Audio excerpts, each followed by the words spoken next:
সরকার এবং রাজ্য সরকার দুই সরকার এসআই নিয়ে কোনো সচেতন শিবির এখন অব্দি দেখা যাচ্ছে না, কিভাবে দেখছেন এই বিষয়টা? দেখুন, অ্যাকচুয়ালি এসআইআর তো এর আগে আপনারা দেখছেন, আমাদের প্রিয় নেতা অধীর চৌধুরী বলতেন যখনই ভোট কাছে আসে তখন মমতা ব্যানার্জির ঝুলি থেকে এবং বিজেপির ঝুলি থেকে এনআরসি বের হয়ে আসে। কারণ একদিকে বিজেপির সাম্প্রদায়িক গৌরীকরণ এবং অপরদিকে আমি তোমাদের পাশে আছি, আমি তোমাদেরই লোক, দিদির যা কথা, মুসলিমদের পাশে আছি। এদিকে মুসলিমদের কর্মসংস্থানের যে জায়গা ওবিসি এ এবং বি, ওবিসি তালিকা থেকে মুসলিমদেরকে বাদ দিয়ে কোনো রকম সুযোগ সুবিধা দেওয়া হয় না।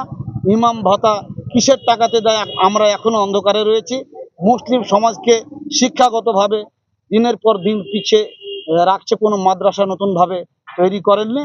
তিনি বলবে আমি মুসলিমদের পাশে আছি। এই দুই মেরুকরণের রাজনীতি তারা করছে এসআইআর নিয়ে। এবং সর্বোপরি দেখবেন আজকে যারা নিজেকে মসিহা বলছে হিন্দুদের, মণিপুরে দেখবেন দাঙ্গা চলছে এসসি এবং এসটি।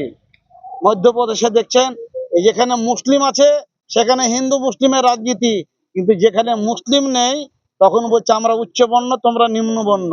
নমশূদ্রদেরকে পদদলিত করছে, মন্দিরে ঢুকতে দেওয়া হয় না, ঘোড়াতে চাপলে পারে, পালকিতে চাপলে তাদেরকে মন্দিরের সামনে দিয়ে যেতে দেওয়া হয় না।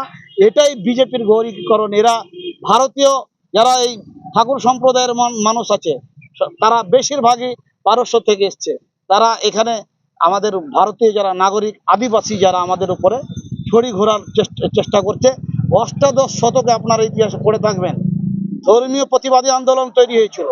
আগামী দিনে হিন্দু মুসলিম নির্বিশেষে ভারতবর্ষের নাগরিক এই কথায় কথায় সাম্প্রদায়িক গেরুয়াকরণের বিরুদ্ধে দেখবেন। তার ফলস্বরূপ দেখতে পাচ্ছেন উত্তরবঙ্গে গিয়েছিল বিজেপি নেতা, তাকে তুলে ধরেছে। শুভেন্দু অধিকারীকে কোনো জায়গাতে ছেঁকে ধরছে। অর্জুন সিং, তারও খবর হবে। যারা উগ্র বক্তব্য রাখবে, ফিরাদ হাকিমকে ওবিসির যখন প্রশ্ন করা হচ্ছে পালিয়ে যাচ্ছে এরা। এই ফিরাদ হাকিম বৌদ্ধ কি খ্রিস্টান কি মুসলিম কিছু বোঝা যায় না, রাজনীতির জন্য যখন যেমন বেশ তেমন পূরণ করেন তিনি। এসআই